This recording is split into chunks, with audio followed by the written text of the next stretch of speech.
Hello दोस्तों, नमस्कार, राधे राधे। कैसे हैं आप सब? आई होप आप लोग अच्छे होंगे, मस्त होंगे और अपनी पढ़ाई ज़बरदस्त तरीके से कर रहे होंगे। आपका पेट का पेपर बहुत अच्छा गया होगा। आने वाले जितने भी पेपर हैं बहुत अच्छे जाएं, मेरी शुभकामनाएं हैं। और जीएस में आप बेहतरीन स्कोर करें, इसके लिए मैं दोस्तों आज से एलो बुक अपने अंदाज में आपको पढ़ाऊँगा। देखिए, इसमें मैं बहुत सारी चीज़ें रिलेट करके पढ़ाऊँगा। जो फैक्ट आपको कभी नहीं याद होते थे, वो कोशिश हमारी रहेगी कि आपके जहन में उतर जाए। समझ में आएगी नहीं? और दोस्तों, हम कंटेंट पे ज़्यादा बात करेंगे, बाकी चीज़ें इधर उधर की कोई बात नहीं करेंगे। वीडियो क्यों नहीं आ रही थी, क्या था, कैसे था, छोड़िए। केवल हम कंटेंट पे बात करेंगे। देखिए, इसमें 7 टॉपिक हैं दोस्तों। एक चीज़, आप अगर किसी के पास जीएस सुधा बुक होगी और पीडीएफ में कंप्लीट होगी तो हमें भेजिएगा, क्योंकि इसके बाद मैं सोच रहा हूँ वही बुक मैं आपको कराऊंगा। बेहतरीन बुक है, मैं बेहतरीन तरीके से आपको करा दूंगा। ठीक दोस्तों, देखिए जीएस सुधा ही मैं कराता, लेकिन दिक्कत ये थी कि उसमें जो है इतिहास दोस्तों, उस पीडीएफ में इतिहास पूरा नहीं था। इतिहास के केवल 4 टॉपिक थे। वैदिक जो है, अगर हम बात करें ऋग्वेद या जो है वैदिक साहित्य तक की बातें थी उसमें, तो ज़्यादा नहीं था। इसीलिए हम जो है सोचे येलो बुक पहले करा देते हैं। जब जीएस सुधा की पीडीएफ मुझे कंप्लीट मिल जाएगी तो मैं वो करा दूंगा। ठीक, तो टेंशन ना लीजिए। ये बुक भी बहुत ज़्यादा इंपॉर्टेंट है, क्योंकि इस बार जो पेट का पेपर हुआ होगा 40 जीएस आ रहा होगा, तो उसमें से कम 30 क्वेश्चन तो आराम से इस बुक से मिले होंगे दोस्तों। करंट छोड़ दीजिएगा तो। ठीक, अब देखिए दोस्तों, इसमें 7 टॉपिक है। कौन कौन से टॉपिक है? 7 टॉपिक हैं। एक इतिहास है, भूगोल है, भारतीय राज्य व्यवस्था है, भारतीय अर्थशास्त्र है, और अगर हम बात करें विज्ञान है, कंप्यूटर है, स्ट्रेटेजी के जो है। अगर हम बात करें जो मोस्ट इंपॉर्टेंट टॉपिक होते हैं, तो यही होते हैं जहाँ से सबसे ज़्यादा क्वेश्चन एग्जाम में आते हैं। टॉपिक कहने का मतलब सब्जेक्ट दोस्तों। ठीक, तो ये चीज़ें हैं। अब हम शुरुआत करते हैं इतिहास से, देखेंगे।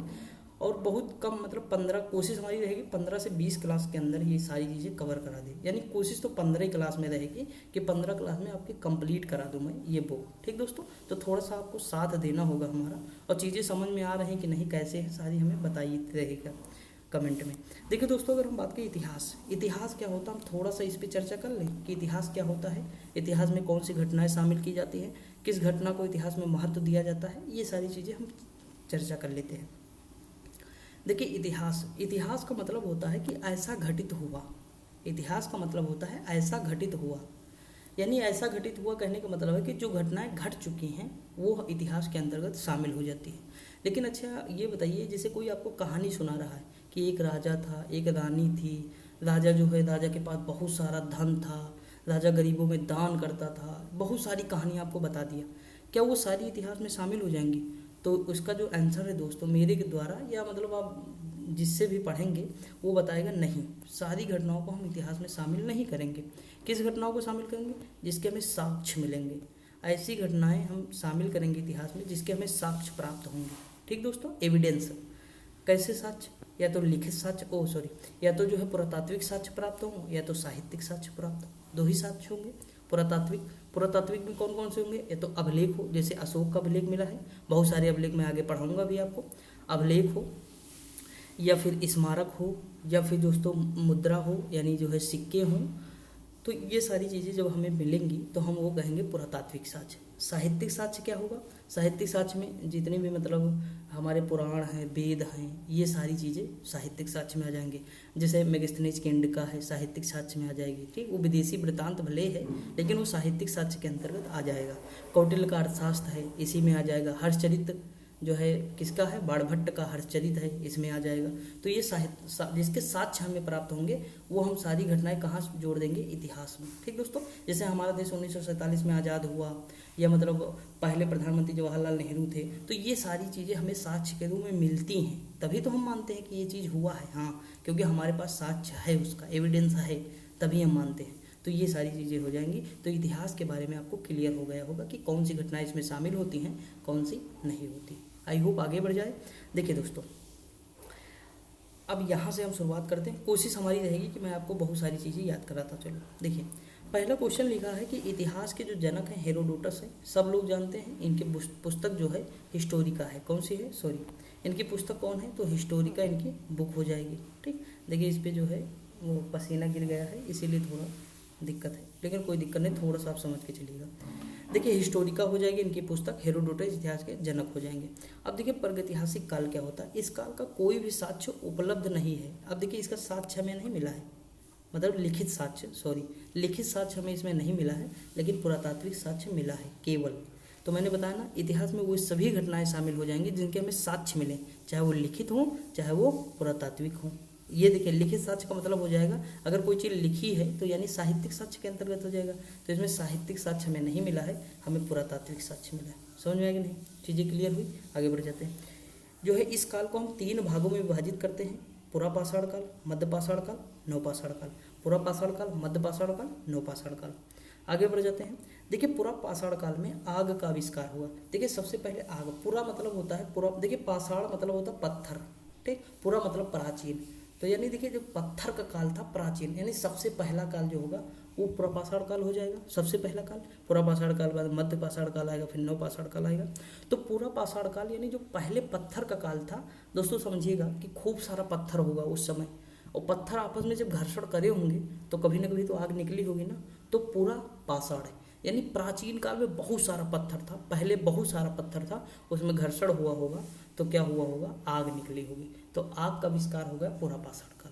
समझ में आया कि नहीं? तो थोड़ा सा सेंस लगाएंगे दिमाग को। तो अब देखिए ये चीज़ आपको याद हो गई, आई होप थोड़ा टाइम लिए।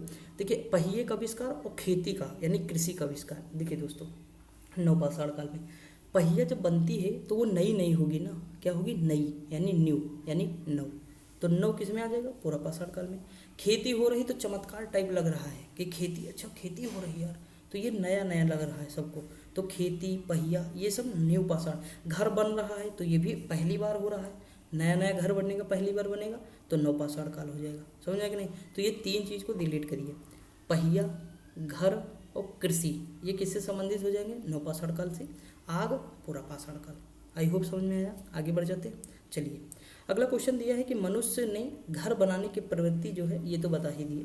देखिए मनुष्य ने सबसे पहले जो है किसे जो है पालतू पशु बना, तो कुत्ता बनाया। देखिए दोस्तों इसके पीछे वजह ये है कि कुत्ता क्या करता है, किसी चीज़ को सूंघ लेता है तो बता देता है कि वहाँ क्या है क्या नहीं है। जैसे अजनबी अगर सामने से गुजरता है तो देखो आज भी इसकी प्रवृत्ति ये है कि ये भौंकने लगता है, तो लोगों को पता चल जाता है कि कोई यहाँ से गुजरा है। समझ आया कि नहीं? तो जैसे कुत्ता किसी गांव में बहुत रात में अगर भौंके तो लगेगा चोर आ गए गांव में, आप जानते होंगे ना। तो ये वफादार भी है, और इसकी प्रवृत्ति क्या है, किसी चीज़ को देख के मतलब अजनबी को देखता है तो भौंकता भी है, किसी चीज़ को सूंघ के भी पता लगा देता है। जैसे आप जानते होंगे बहुत सारे ऑपरेशन में कुत्तों को ले जाया जाता है, जहाँ जो काम पुलिस नहीं कर पाएगी वो कहा कुत्ता कर देना। तो ये सारी चीज़ें, इसलिए इसे पालतू पशु पहले बनाया गया। अगला क्वेश्चन है पुरापाषाण काल में मानव की जीविका का मुख्य आधार क्या था। पुरापाषाण काल यानी सबसे पहले की बात का आधार, उस समय जब सबसे पहले क्या था, सिर्फ पत्थर पत्थर थे।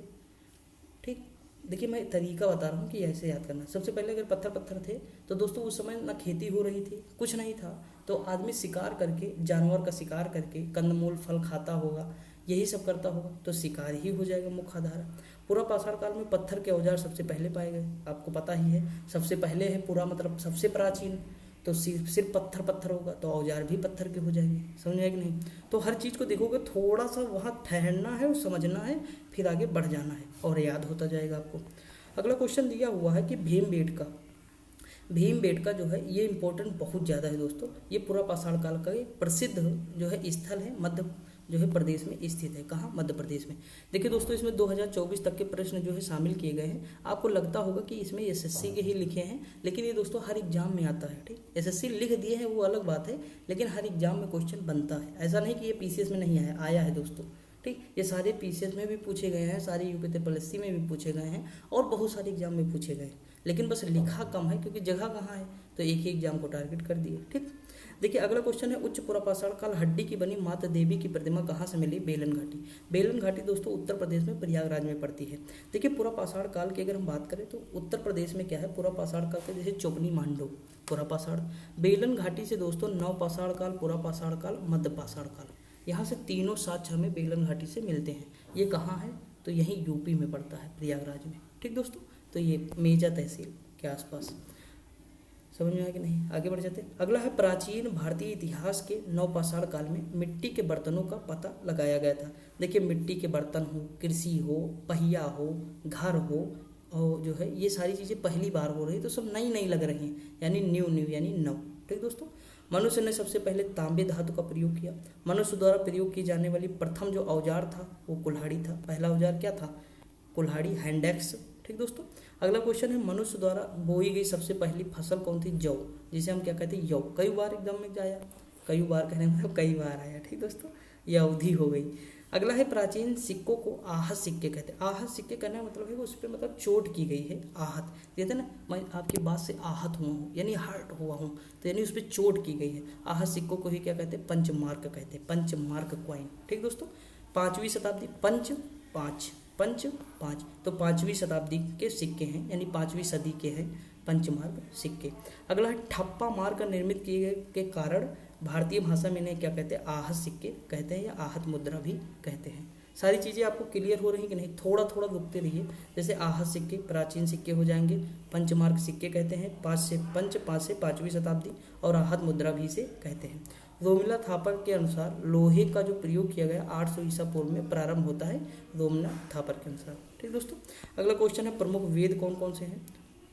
देखिए मैं 2-3 चीज़ें अपने पास से बता देता हूँ आपको, कुछ अभिलेख आपको बता देता हूँ, 2 अभिलेख के नाम बता देता हूँ, माइंड में रखिएगा। ठीक, इसकी ट्रेनिंग मैं बता दे रहा हूँ। देखिए स्कंद गुप्त का भीतरी अभिलेख है, स्कंद गुप्त का कौन सा है दोस्तों, भीतरी अभिलेख है। कौन सा, भीतरी अभिलेख है, ये थोड़ा सा याद रखेंगे, भीतरी अभिलेख हो जाएगा, पढ़े होंगे आप। और एक दोस्तों है मालवा का जो है यशोवर्मन का कौन है, मंदसौर अभिलेख है। मालवा नरेश यशोवर्मन का कौन है, मंदसौर अभिलेख है। ठीक, मंदसौर अभिलेख किसका है, मालवा नरेश यशोवर्मन का है। ठीक, यशोवर्मन का है। ये देखिए 2 आपके माइंड में हमेशा हो जाएंगे, अभी देखना। और खारवेल का हाथी गुम्पा अभिलेख आपको पता होगा। देखिए दोस्तों इसकी ट्रिक आप देखिएगा, ट्रिक क्या है, मतलब रिलेट करना बता रहा हूँ। भीतरी यानी कोई चीज़ भीतर है। ठीक, देखिए कंद यानी जैसे जिमी कंद, गुप्त यानी जो है छिपा होगा, कंद यानी जिमी कंद, गुप्त यानी छिपा हुआ। तो जैसे कंद एक जो है आपको पता है, जिमी कंद जिसे सूरन कहते हैं जो है प्रयागराज में या और कहीं शहर में, तो जिमी कंद यानी कंद, गुप्त यानी छुपा होगा। तो वो कहाँ छुपा होगा, भीतर ही तो छुपा होगा, पृथ्वी के भीतर।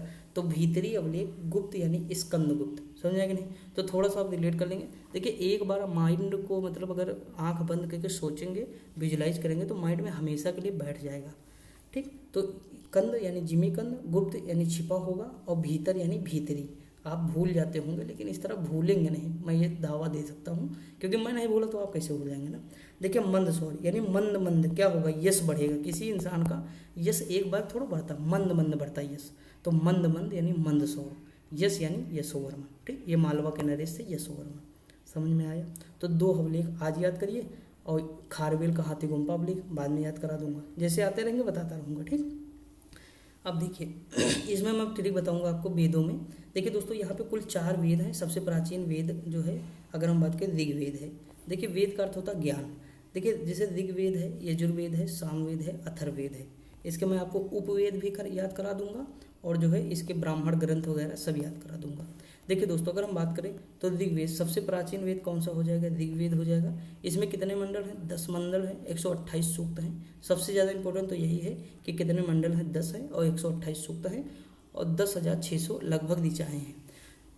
ऋग्वेद में 5 शाखाएं हैं। ऋग्वेद में 25 नदियों का उल्लेख है। ये सब फैक्ट है दोस्तों, लेकिन कुछ चीज़ें आपको रिलेट करना बताऊंगा, अभी समझाऊंगा। देखिए 25 नदियां हैं, 1 बार गंगा नदी का उल्लेख है और 3 बार यमुना नदी का उल्लेख है।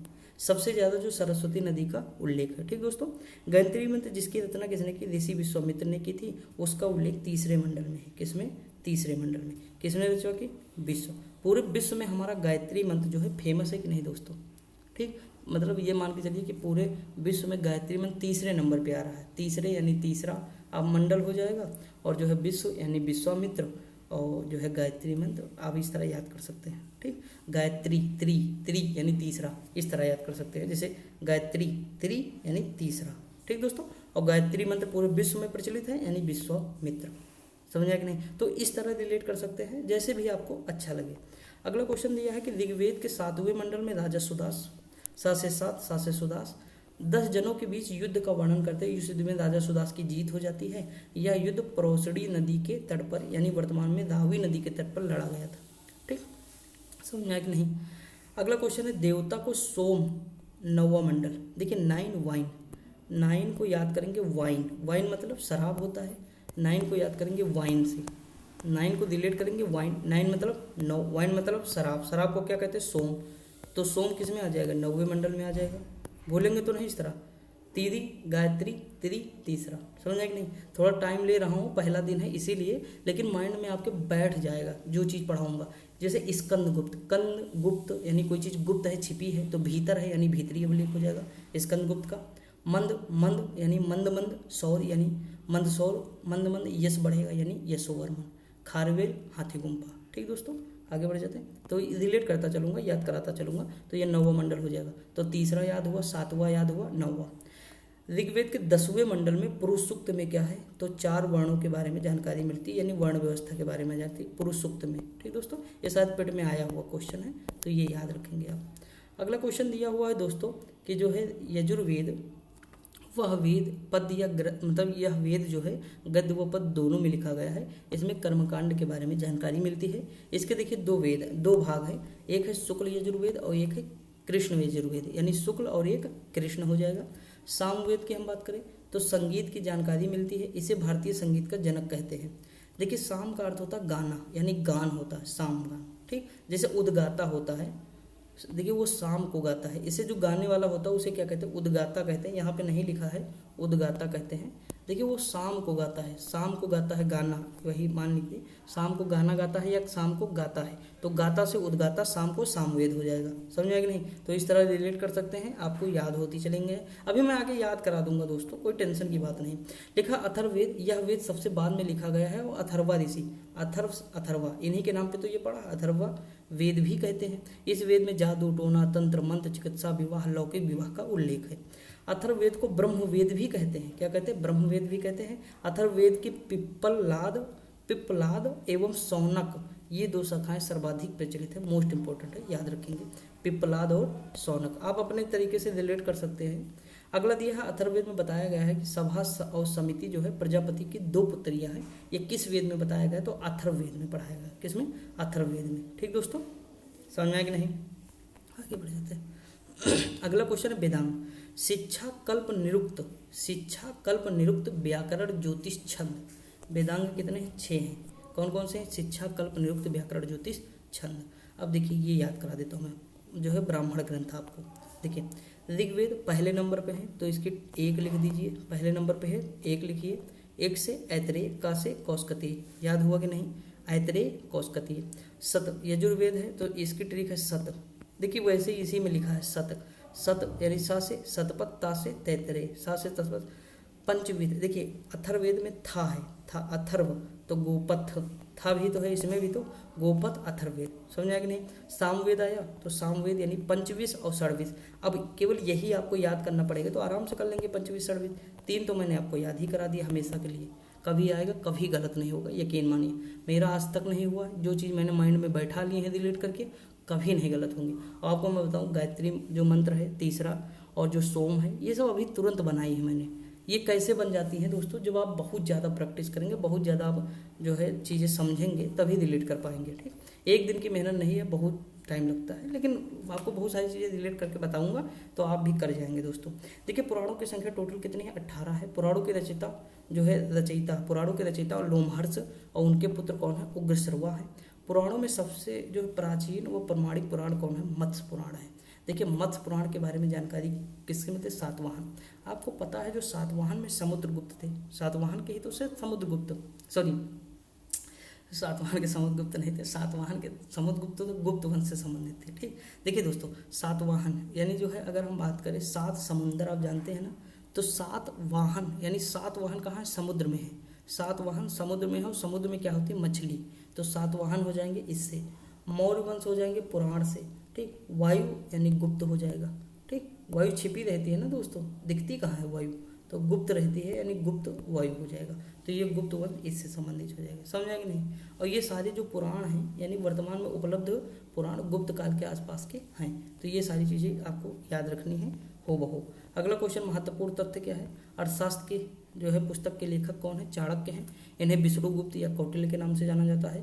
अर्थशास्त्र पुस्तक मूलतः किससे संबंधित है? तो राजनीति शास्त्र से संबंधित है, सबको पता होगी। इसमें जो है मौर्य काल के समय थे, तो मौर्यकालीन प्रशासन के बारे में बताया गया। मैंने आपको बताया ना कि जो साक्ष्य मिलने चाहिए, यानी साहित्यिक साक्ष्य ये मिला है, और देखिए मौर्यकालीन के इतिहास को बता रहा है। समझा कि नहीं? तो हमें पता होना चाहिए, तभी हम इतिहास में उसे शामिल कर रहे हैं। अगर साक्ष्य न मिलते तो हम इसे शामिल करते। अभी मैं कुछ चीज़ें आपको रिकॉल करा दूंगा, याद रखिएगा, ऊपर से नीचे तक बहुत सारे फैक्ट अभी 5 मिनट में आपको रिकॉल करा दूंगा, ठीक, लास्ट तक। देखिए अगला है राजतरंगड़ी। राजतरंगड़ी के कौन है? कल्हड़ है। राजतरंगी के कौन है? कल्हड़ है। इसमें कश्मीर के राजाओं का उल्लेख मिलता है। का से कल्हड़, का से कश्मीर, ठीक, तो कश्मीर के राजाओं का उल्लेख मिलता है कल्हड़। अष्टाध्यायी पुस्तक के लेखक कौन है? पाणिनि है। यह एक संस्कृत व्याकरण ग्रंथ है अष्टाध्यायी। और देखिए अष्टाध्यायी पर जो टीका लिखे हैं ना, वो महाभाष्य से लिखा गया है पतंजलि के द्वारा। अष्टाध्यायी पर टीका जो लिखे हैं वो महाभाष्य से लिखे हैं, पतंजलि के द्वारा लिखा गया महाभाष्य है दोस्तों, महा लगा लीजिएगा, ठीक, पतंजलि के द्वारा। किसमें लिखा गया? तो संस्कृत में ये भी है, संस्कृत में वो भी है, ठीक दोस्तों। अगला क्वेश्चन, सबसे प्राचीन स्मृति मनुस्मृति है। इसके लेखक कौन है? मनु है। कथा सरित सागर, इसके जो है सोमदेव है। कथा सरित, सोमदेव की कथा हो रही है, यानी कथा सरित सागर सोमदेव की है। साहित्यकृत, मूल रूप से संस्कृत भाषा में लिखी गई है। तमिल भाषा में सबसे प्राचीन महाकाव्य है शिल्पादिकारम है। रत्न जड़ित पायल इसे कहते हैं। इसका अर्थ है 5वीं-6वीं शताब्दी ईस्वी में इलंगो आदिगल द्वारा लिखी गई है। मोस्ट इंपॉर्टेंट है, याद रखेंगे। 1-2 फैक्ट तो आपको भी याद रखना है दोस्तों। देखिए मैं चाहूँ तो स्पीड में पढ़ता जाऊँ और चीज़ें बहुत जल्दी कवर करा दूँ, लेकिन मेरा उद्देश्य इस बार क्या है दोस्तों? इस बार ये उद्देश्य है कि आपके जहन में बहुत सारी चीज़ें उतारनी है, माइंड में बैठाना है, इसीलिए थोड़ा धीरे चल रहा हूँ, ठीक। देखिए सिंधु घाटी सभ्यता के बारे में देखते हैं। अभी बहुत सारी चीज़ें यहाँ भी मैं आपको याद करा दूंगा। देखिए रेडियो कार्बन 14 पद्धति के द्वारा सिंधु घाटी सभ्यता का काल निर्धारण किया गया 2500 से 1750 BC माना जाता है। हड़प्पा टीले की सर्वप्रथम खुदाई जो किए थे 1826 ईस्वी में, यानी पता लगाए थे, मैसेज पता, यानी मैसन ने बताया था, यानी मैसेज दिया था मैसन ने। कब दिया था? तो टीले के सर्वप्रथम जो है मैसेज दिया था 1826 में, किसने? मैसन ने, तो चार्ल्स मैसन। हड़प्पा संस्कृति को कांस्य सभ्यता भी कहते हैं, सब लोग जानते हैं। अगला दिया है यहाँ के लोगों को तांबे में टिन मिलाकर कांसा बनाने की विधि पता थी। तो तांबे में क्या मिलाया जा रहा है, मतलब कांसा कैसे बन रहा है? तो तांबा प्लस टिन से बन रहा है। तांबा प्लस टिन से क्या बन रहा है दोस्तों? कांसा बन रहा है, ठीक। याद रखेंगे कि नहीं? याद रहेगा ना।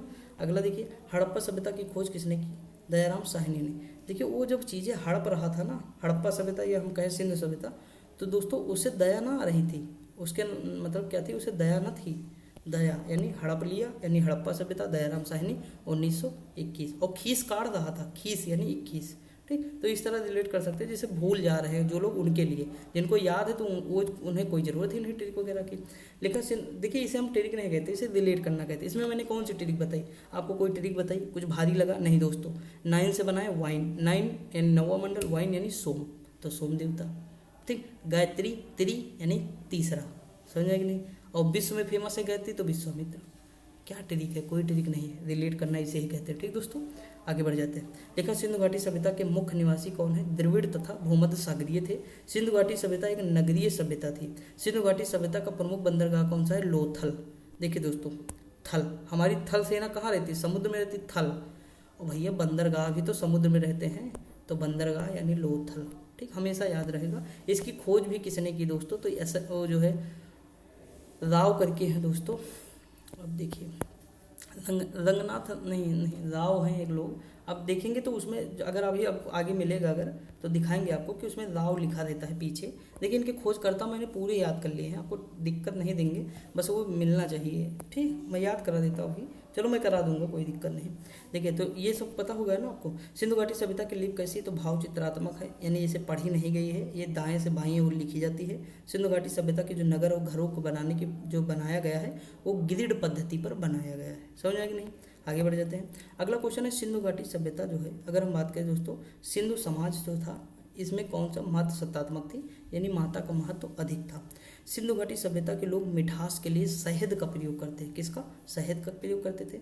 सिंधु सभ्यतावासी मतलब सिंधुवासी दशमलव प्रणाली पर आधारित बांट का प्रयोग करते थे। लोथल से घोड़े की लघु मणि मूर्ति प्राप्त हुई। देखिए घोड़े हमारे यहाँ नहीं थे, हमें व्यापार करते थे अरब से या मिस्र से ना, तो हम व्यापार करते थे, तो सीधी सी बात, व्यापार करेंगे तो बंदरगाह के पास उतरेंगे, और बंदरगाह हमारा कौन था? थल यानी लोथल। तो वहाँ पे हमें घोड़े के क्या मिलेंगे? मणि मूर्तियाँ मिलेंगी कि नहीं मिलेंगी? सीधी सी बात है। जुते हुए खेत के साक्ष्य हमें मिलते हैं कालीबंगा से। क्या मिलते हैं? कालीबंगा से जुते हुए खेत के साक्ष्य मिलते हैं। आगे बढ़ जाते हैं दोस्तों। अगला क्वेश्चन देख लेते हैं। यहाँ पे लिखा है नक्काशीदार ईंटों के प्रयोग के साक्ष्य भी कालीबंगा से प्राप्त हुए हैं। अगला क्वेश्चन है कि 1948 ईस्वी में अर्नेस्ट मैके ने उल्लेख किया है कि दोस्तों जो है हड़प्पा सभ्यता के लोथल शहर में जल निकासी की व्यवस्था हेतु नालियों की पक्की ईंटों का प्रयोग किया गया। यहाँ मतलब जो है जल निकासी के लिए पक्की ईंटों का प्रयोग किया गया। देखिए दोस्तों, हड़प्पा रावी नदी के तट पर है, पाकिस्तान में है। मोहनजोदड़ो, देखिए जिसमें दड़ो लगा होगा वो सिंधु नदी के तट पर है, याद रखिएगा। जैसे चौहदड़ो, मोहनजोदड़ो, ठीक, तो ये सिंधु नदी और ये सब पाकिस्तान में। ऊपर के तो 3 पाकिस्तान में है। कालीबंगा राजस्थान में है, घग्गर नदी के तट पर है। लोथल गुजरात में भोगवा नदी के तट पर है। अगला क्वेश्चन दिया है रोपड़, यानी हम रो पड़े, जब हम गिरे ना तो हम रो पड़े, यानी जब गिरे, यानी शर्मा जी गिरे, यानी यज्ञदत्त शर्मा, तो रो पड़े। आलमगीर फिर यज्ञदत्त शर्मा। देखिए जैसे हम गिरे फिर हम रो पड़े, और कौन गिरे, तो हमारे एक दोस्त से शर्मा, तो वो गिर पड़े, यानी यज्ञदत्त शर्मा। शर्मा जी जब गिरे तो वो रो पड़े, समझे। देखिए मतलब रिलेट करना इसे हम कहते हैं। हमने रिलेट किया, याद है चीज़ें, तो मैं आपको बता दे रहा हूँ, ठीक। तो ये चीज़ है। तो रोपड़ कहाँ, पंजाब में सतलज नदी। आलमगीरपुर हिंडन मेरठ हो जाएगा। रंगपुर गुजरात। भादर नदी, इसे मादर नदी भी कहते हैं, कहीं कहीं पढ़े होंगे। धौलावीरा, गलत पढ़ा दिए हो सकता है। धौलावीरा गुजरात है। बनावली हरियाणा में है, और जो है राखीगढ़ी हरियाणा में है। और सुतकांगेडोर पाकिस्तान के दास्क नदी, ठीक। तो ये इंपॉर्टेंट है, पूछ लेता है एग्जाम में, याद रखेंगे आप। आगे बढ़ जाते हैं। देखिए हड़प्पाकालीन स्थल सुरकोटदा गुजरात में स्थित है। कहाँ स्थित है, गुजरात में। भारत का सबसे प्राचीन नगर मोहनजोदड़ो था, जिसे मृतकों का टीला कहते हैं। मोहनजोदड़ो, माँ से मोहनजोदड़ो, माँ से मृतकों का टीला। अगर एग्जाम में भूल जाएं कभी बाई चांस तो याद रहे इस तरह। मोहनजोदड़ो से जो है प्राप्त सबसे बड़ी अन्नागार थी। देखिए मोहन के पास सबसे बड़ी अन्नागार थी दोस्तों। उसके पास एक नर्तकी भी थी जो उसे डांस दिखाती थी, उसका मन मोहती थी। तो कांसे की एक नर्तकी भी उसके साथ थी। उसके पास सबसे बड़ा नहाने वाला भी था, यानी अन्नागार भी उसके पास सबसे बड़ा था। नहाने वाला भी सबसे पास, मतलब विशाल स्नानागार भी उसके पास था। कांसे के नर्तकी भी उसके पास थी, ठीक। तो ये याद रखेंगे इस तरह रिलेट करके। हड़प्पा जो है, हड़प्पाकालीन स्थल मोहनजोदड़ो के पाकिस्तान के सिंध प्रांत में स्थित है। हड़प्पाकालीन स्थल मोहनजोदड़ो को जो है, मतलब मोहनजोदड़ो को क्या कहते हैं, सिंध का बाग कहते हैं। समझ में आया कि नहीं। अगला क्वेश्चन दोस्तों, देखिए मैंने जितना अभी तक पढ़ाया है मैक्सिमम चीज़ें आपको याद हो गई होंगी। अभी हम कुछ क्वेश्चन आपको देंगे तो जो है आप ऐसे ही कर लेंगे। अभी देखना, सिंधु घाटी सभ्यता में मोहनजोदड़ो स्थल से एक अद्भुत निर्माण विशाल स्नानागार के साक्ष्य प्राप्त हुए हैं। हड़प्पा सभ्यता के दक्षिणतम स्थान, देखिए हड़प्पा सभ्यता में याद रखेंगे थोड़ा सा। देखिए सबसे ऊपर है मांडा, कौन है, मांडा है, जम्मू कश्मीर में है दोस्तों, ठीक। चेनाब नदी के पास पड़ता है। आलमगीरपुर हिंडन, आलमगीरपुर हिंडन मेरठ में पड़ता है आलमगीरपुर। यहाँ दहमाबाद, दास्क जो है दहमाबाद है, परवरा नदी जो गोदावरी की सहायक है। यहाँ सुतकांगेडोर जो दास्क नदी है उसकी है, ठीक। सुतकांगेडोर, तो ये याद रखेंगे थोड़ा सा, ठीक। ये तो ये जम्मू कश्मीर में है, ये जो है गुजरात के आसपास पड़ता है, ये यूपी में है, ये महाराष्ट्र में है। अगला क्वेश्चन है कि इनकी प्रमुख फसल कौन है दोस्तों। तो वही क्वेश्चन पूछ लिया है, तो दत्त की मूर्ति प्राप्त हुई है। देखिए दोस्तों, एक है बागोर, बागोर राजस्थान में पड़ता है, और एक है आदमगढ़, कौन सा है, आदमगढ़, ये एमपी में पड़ता है। ये दोनों क्षेत्र जानते हो किससे संबंधित हैं, यहाँ पशुपालन के साक्ष्य मिले हैं, ये सब मध्य पाषाण काल से संबंधित है। किससे, मध्य पाषाण काल। तो थोड़ा सा अगर मन होगा तो याद कर लीजिएगा, क्योंकि एग्जाम में पूछ लेता है, इसलिए मुझे याद है तो बता दिया आपको। देखिए लिखा है इनकी मुख्य फसल कौन है, गेहूं और जौ थी। सूती एवं ऊनी वस्त्रों का प्रयोग करते। देखिए हड़प्पा सभ्यता सबसे पहले जो, मतलब अगर विश्व की सभ्यताओं की बात करें तो सबसे पहले कपास का प्रयोग यही लोग किए थे, ठीक दोस्तों। अग्निकुंड लोथल से मिले हैं तथा कालीबंगा से, दोनों जगह से मिले हैं। और कालीबंगा का अर्थ होता है काले रंग की चूड़ियाँ। देखिए बंगा यानी बैंगन, बैंगल, बैंगल, बैंगल मतलब चूड़ी होती है, तो काले रंग की चूड़ियाँ। मनके बनाने के कारखाने यहीं से मिले हैं, लोथल और चौहदड़ों से। चावल के साथ लोथल से मिले हैं, ठीक। अगर हम बात करें हड़प्पा की मोहरों पर एक सींग वाले पशु का चित्र मिलता है। हड़प्पाकालीन मोहरें सिलखड़ी की मिलती हैं। तो ये तो आपको सब याद होगा थोड़ा थोड़ा। अगला है सिंधु घाटी सभ्यता के लोग जो है माता देवी की पूजा करते थे, ठीक दोस्तों। आप बताइए इसमें कोई आपको दिक्कत हुई, भले ही 2 पेज पढ़ाया है मैंने, लेकिन इतनी सारी चीज़ें आपको रिलेट करके याद करा दी है, ठीक दोस्तों। तो आगे बढ़ते हैं थोड़ा सा। देखिए अगला क्वेश्चन दिया है कि, देखिए हम 40 मिनट के आसपास क्लास रखेंगे दोस्तों, बहुत बड़ी क्लास नहीं रखेंगे, ठीक। 40 मिनट के आसपास होंगी, चीज़ें कवर हो जाएंगी आपकी, कोई दिक्कत नहीं। देखिए थोड़ा सा जूम कर देते हैं। लिखा है मनोरंजन के लिए ये लोग मछली पकड़ना, शिकार करना, पशु पक्षी को आपस में लड़ाना, पांसा खेलना आदि विधियों का प्रयोग करते थे।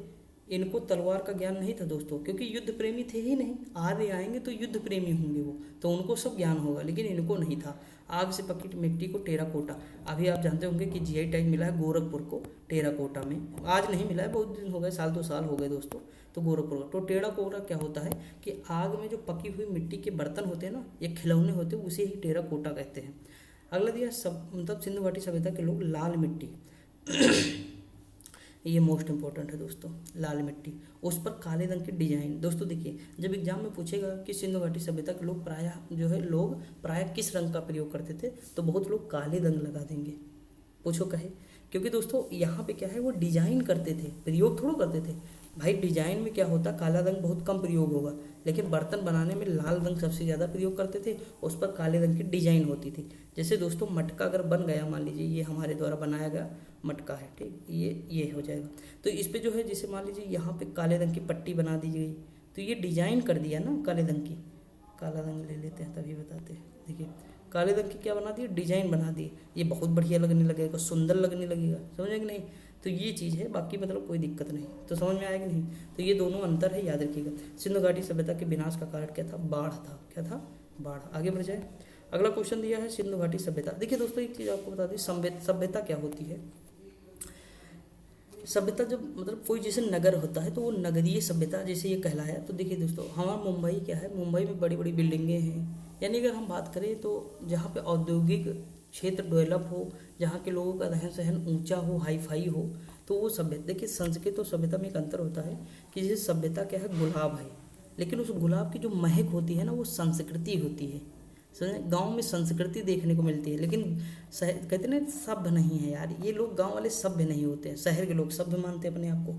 क्योंकि जो थोड़ा ज़्यादा उन्नत मतलब कर जाता है, जो ज़्यादा विकास कर जाता है, वो सभ्य हो जाता है अपने आप में। तो वो मतलब वहाँ के जो लोग होते हैं वो सभ्यता के रूप में जाने जाते हैं। मतलब थोड़ा इसे कुछ कॉन्सेप्ट है, तो माइंड में रखिएगा, काम हो जाएगा आपको। क्योंकि थोड़ा डीप में चले जाएंगे तो काम मतलब कोई मतलब नहीं। देखिए वैदिक काल 2 भागों में बांटा, एक दिग वैदिक काल, एक उत्तर वैदिक काल। प्रारंभिक वैदिक काल में धर्मवान व्यक्ति को गोमत कहते थे। देखिए वैदिक काल में क्या था दोस्तों, गायें सबसे ज़्यादा महत्वपूर्ण थी। कहें क्योंकि उनसे दूध मिलता था लोगों को, समझे कि नहीं। उस समय मतलब जो है बहुत पर्याप्त मात्रा में लोहे की खोज हो नहीं पाई थी, तो खेती भी बहुत पर्याप्त मात्रा में नहीं थी, तो गायें उनका प्रमुख स्रोत थी। गाय जितनी ज़्यादा गाय होंगी, गाय के लिए युद्ध होते थे। तभी तो आप देखेंगे गविष्टि, गोधूल, उसी के नाम पे रखा, गोधूल, यानी जो सांझ का समय होता है ना, गोधूल, दोहित्रा, दौहित्र, सुने होंगे ना, जो दोहने वाला, मतलब गाय को जब दोहा जाता है तो उसी के नाम पुत्री का नाम रख देंगे, यानी वो गाय सबसे ज़्यादा उनके लिए इंपॉर्टेंट है। जैसे सऊदी अरब के लिए यानी जो है पेट्रोलियम इंपॉर्टेंट है, तो वहाँ क्या होता है, पेट्रोसेक होते हैं, यानी जो पेट्रोलियम सबसे ज़्यादा, तो उनके आगे पेट्रोल लगा देते हैं लोग। तो इसे यहाँ पे गाय का महत्व अधिक है, तो हर चीज़ गाय से रिलेटेड होगी, समझ आएगी नहीं। तो यहाँ पे गोमत हो जाएगा, जिनके पास गायें अधिक होंगी, यानी धनवान व्यक्ति को क्या कहते हैं, गोमत। अगला है मैक्स मूलर ने बताया है कि आर्य मध्य एशिया थे, माँ से मैक्स और माँ से मध्य। अगला दिया आर्यों द्वारा निर्मित सभ्यता वैदिक सभ्यता थी। आदि का अर्थ होता है श्रेष्ठ होता है। अगला क्वेश्चन है आर्यों की भाषा क्या थी, संस्कृत थी, लेकिन सभ्यता क्या थी, ग्रामीण थी। समझा कि नहीं, सभ्यता थी कि ग्रामीण, और भाषा क्या थी, संस्कृत। प्रशासन की इकाई को 5 भागों में बांटा गया, कुल, ग्राम, विश्व। देखिए इस तरह चलता है, नीचे से ऊपर की ओर है दोस्तों। नीचे क्या है, सबसे 1 नंबर पे कुल आ जाएगा, दूसरे पे क्या आ जाएगा, ग्राम, तीसरे पे विश्व, ठीक। यहाँ पे आ जाएगा जन, जिसे हम जनपद कहते हैं, और यहाँ राष्ट्र आ जाएगा, जिसे हम देश कहते हैं, ठीक। तो इस तरह चलता है दोस्तों। लिखा है कि आर्यों की प्रमुख जो सामाजिक इकाई थी वो जन थी। ग्राम के मुखिया को ग्रामीण कहते थे, विश्व के प्रधान को विस्पत कहते थे, जन को राजा कहते थे या जनपद कहते थे। सभा और समिति राजा को सलाह देने वाली संस्थाएं थी, जैसे लोकसभा और राज्यसभा। वर्तमान में स्त्रियां दोनों में भाग ले सकती थी वैदिक काल में, लेकिन जब उत्तर वैदिक काल आता है तो स्त्रियां भाग नहीं ले पाती हैं। पुत्री को दुहिता कहते हैं। देख लो दोस्तों, गाय के महत्व अधिक है ना, गाय को देखिए गाय को लोग मारे ना, इसीलिए जघन्य अपराध आप देखे होंगे तो अघन्या कह देते हैं, इसे क्या कहते हैं, अघन्या, ठीक। गाय का वध करने मतलब ना करने वाला, ये मान लीजिए। तो गाय को लोग ना मान लें, इसीलिए। ऋग्वैदिक समाज को व्यवसाय के आधार पर 4 वर्गों में बांटते हैं, ब्राह्मण, क्षत्रिय, वैश्य, शूद्र। ये क्या है, ये कर्म के आधार पर है, यानी वो जो व्यवसाय करेंगे उसके आधार पे है। उत्तर वैदिक काल में ये जन्म के आधार पे हो जाएगा। आर्यों का समाज जो था पितृ सत्तात्मक था दोस्तों, क्योंकि युद्ध करना इनका मकसद था। तो भाई युद्ध करने जाएंगे पिता, समझा कि नहीं। तो थोड़ा वहाँ से रिलेट करेंगे तो आराम से बता पाएंगे कि हाँ भैया ये लोग जो है मतलब युद्ध करते थे, ज़मीन हथिया लेते थे और जो है गायों के लिए युद्ध कर लेते थे। तो वहाँ पे आदमी की ज़रूरत होती है, तो पितृ सत्तात्मक था। समाज की सबसे छोटी इकाई परिवार होता था या कुल होता था, जिसका मुखिया पिता होता था, कुलप जिसे हम कहते हैं या गृहपति कहते हैं। स्त्रियां इस काल में अपने पति के साथ यज्ञ कर्मों में भाग लेती थी। बाल विवाह पर्दा प्रथा का प्रचलन नहीं था दोस्तों। ठीक, अब देखिए जैसे इसे रिलेट करना हो तो कैसे करेंगे दोस्तों। देखिए समाज क्या है, लड़ाकू समाज है, यानी युद्ध करने के लिए तत्पर रहता है। एक कबीला दूसरे कबीले पर आक्रमण कर रहा है, तो वहाँ पे बाल विवाह थोड़ो, पर्दा प्रथा कहाँ हो पाएगी, नहीं हो पाएगी ना। तो इस तरह रिलेट कर सकते हैं। विधवा अपने मृत पति के छोटे भाई से विवाह कर लेती थी दोस्तों, क्योंकि वंश आगे बढ़ाना है, उससे जो बच्चे पैदा होंगे वो भी फिर वही काम करेंगे।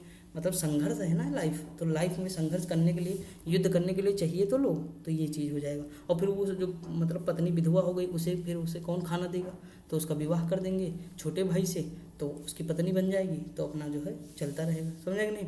जीवन भर अविवाहित जो है रहने वाली महिला को क्या कहते हैं, अमाजू। अगला है आदित्यों का प्रिय पदार्थ क्या था, सोमरस था, वही नाइन वाइन यानी वनस्पति से बनाया जाता था। उपनिषदों की कुल संख्या 108 मानी जाती है। अगला क्वेश्चन दिया है, वैदिक आदि सप्त सिंधु नामक क्षेत्र में रहते थे, जिसका अर्थ 7 नदियों द्वारा जो है अपवाहित क्षेत्र है। इन 7 नदियों में से एक नदी क्या थी, झेलम नदी थी, जिसका प्राचीन नाम क्या था, बितिस्ता। ठीक, देखिए बितिस्ता यानी बस्ता, और बस्ता छोटे बच्चों को ज़्यादा दोगे तो वो झेल जाएंगे बेचारे, तो झेल यानी झेलम हो जाएगा। आदियों का मुख्य व्यवसाय पशुपालन व कृषि था दोस्तों। देखिए पशुपालन और कृषि दोनों था। ठीक, तंबाकू का ज्ञान जो है इनको नहीं था। आगे बढ़ जाते हैं। देखिए दोस्तों मोस्ट इंपॉर्टेंट है, आदित्यों का प्रिय जो है पशु घोड़ा हो जाएगा, क्योंकि युद्ध करने किससे जाएंगे, घोड़े से जाएंगे। अब देखिए इंद्र युद्ध के देवता हैं, तो इंद्र को मानेंगे, प्रिय ये देवता कौन हो जाएंगे, इंद्र हो जाएंगे, क्योंकि उस समय की परिस्थितियाँ क्या है, युद्ध, तो युद्ध यानी इंद्र को मानेंगे। आदित्यों का वस्त्र ऊन सूत चर्म से निर्मित होते थे। आयस शब्द वैदिक काल में प्रयोग हुआ है। इस काल में लोग लौह धातु से परिचित नहीं थे, समझे कि नहीं, लोहा नहीं जानते थे, लोहे के बारे में। गविष्टि गाय की महत्ता बताने वाला शब्द गविष्टि, अभी मैंने बताया ना, वेदों में गाय की हत्या करने वाले को मृत्युदंड या देश से निकालने का भी प्रावधान था। वैदिक काल में 4 प्रकार के वर्ण व्यवस्था थे, जैसे ब्राह्मण क्षत्रिय वैश्य शूद्र। उत्तर वैदिक काल में वैश्य वर्ण मुख्य रूप से कृषि पशुपालन व व्यापार से संबंधित हो गया, मतलब उत्तर वैदिक काल में। उत्तर वैदिक काल की सामाजिक व्यवस्था का आधार वर्णाश्रम को माना जाता है। उत्तर वैदिक काल में यज्ञ को ज्ञान अधिक महत्व दिया जाता था, जिसके फलस्वरूप ब्राह्मणों की शक्ति और कार्य क्षेत्र में अपार रूप से वृद्धि दर्ज की गई। उत्तर वैदिक काल में गोत्र व्यवस्था की स्थापना हो गई दोस्तों, यहाँ पे गोत्र आने लगे। ठीक, उत्तर वैदिक काल में इंद्र के स्थान पर प्रजापति हो गए। देखिए यहाँ पे लड़ते थे सबसे ज़्यादा उत्तर वैदिक काल में। उत्तर वैदिक काल में क्या हुआ, लोहे की खोज हो गई, तो कृषि करने लगे लोग, तो जमीन का महत्व बना, तो जमीन के लिए लोग लड़ने लगे। अब समझे कि नहीं। अब देखिए तो जब जमीन का महत्व, तो प्रजापति यानी ये करते भवन बनाते वगैरह, तो उनके प्रिय जो हो जाएंगे बदल गए, तो इनके हो जाएंगे प्रजापति। उत्तर वैदिक काल में मुख्य व्यवसाय क्या हो जाएगा, उद्योग क्या हो जाएगा, मुख्य वस्त्र निर्माण हो जाएगा। उत्तर वैदिक काल में महाकाव्यों की संख्या कितनी थी, 2, एक महाभारत और दूसरा रामायण, इसका पुराना नाम जय संहिता। समझा कि नहीं। तो चीज़ें समझ में आ रही होंगी दोस्तों, ऐसा नहीं कि ना आए। उत्तर वैदिक काल में पशुपालन के स्थान पर कृषि प्रथम व्यवसाय बन गया, क्योंकि लोहे की खोज हो गई, तो अब कृषि अधिक होने लगी दोस्तों। उत्तर वैदिक काल में आदि हाथी बाघ नमक चावल मछली परिचित हो गए थे हर चीज़ से। अब देखिए प्रोषणी रावी नदी का मतलब आधुनिक नाम है, प्राचीन नाम सतुदी, सतलज, सा से सतलज, बितस्ता यानी बस्ता यानी झेल गया लड़का, झेलम।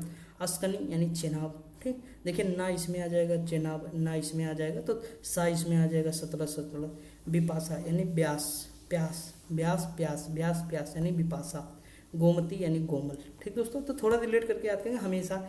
यार ये सब चीज़ें ना जहन में एकदम बैठ चुकी हैं, जब आप भी वही तरीका अपनाएंगे तो आपके भी जहन में बैठ जाएंगे। ठीक दोस्तों, देखिए योग के कौन हो जाएंगे, पतंजलि। आपको पता है पतंजलि का प्रोडक्ट बाबा रामदेव, तो योग दर्शन न्याय। अब गौतम जी तो न्याय ही तो कर रहे थे, गौतम ये दूसरे गौतम थे, लेकिन हमें याद रखना है दोस्तों। तो न्याय। चारवाक, तो चारवाक हो जाएंगे। सांख्य दर्शन, हमारे कक्षा में एक कपिल लड़का था, उसे संख्या यानी मैथ नहीं आती थी, तो कपिल मुनि सांख्य से। पूर्व मीमांसा जैमिनी।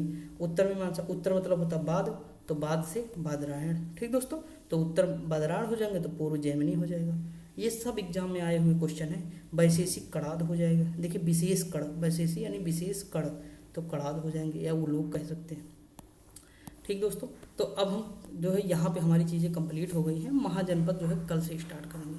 आपको सारी चीज़ें याद होती जाएंगी, सारी चीज़ें देखिए दोस्तों, ज़रूरी नहीं आप बहुत फैक्ट पढ़ें, हम कहते हैं 20 लाख फैक्ट पढ़ लीजिए आप एक साल में, लेकिन उसे पचा कितना पाते ये इंपॉर्टेंट है।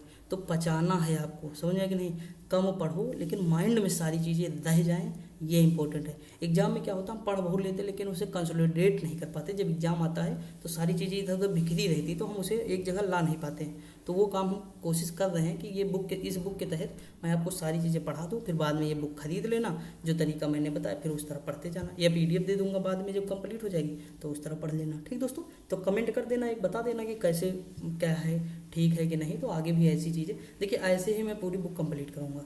मैंने बताया ना थोड़ा टाइम मुझे लगा है, लेकिन मैंने बहुत सारी चीज़ें कवर की है, मतलब हर चीज़ पे रिलेट करना मैंने सीखा है। तो वो सारी चीज़ें हैं, आप अगर जो है आपको पसंद आए होंगे तो कमेंट कर दीजिएगा। बाकी पढ़ते रहिए, मस्त रहिए, खुश रहिए। मिलते हैं अगली वीडियो में। Thank you so much.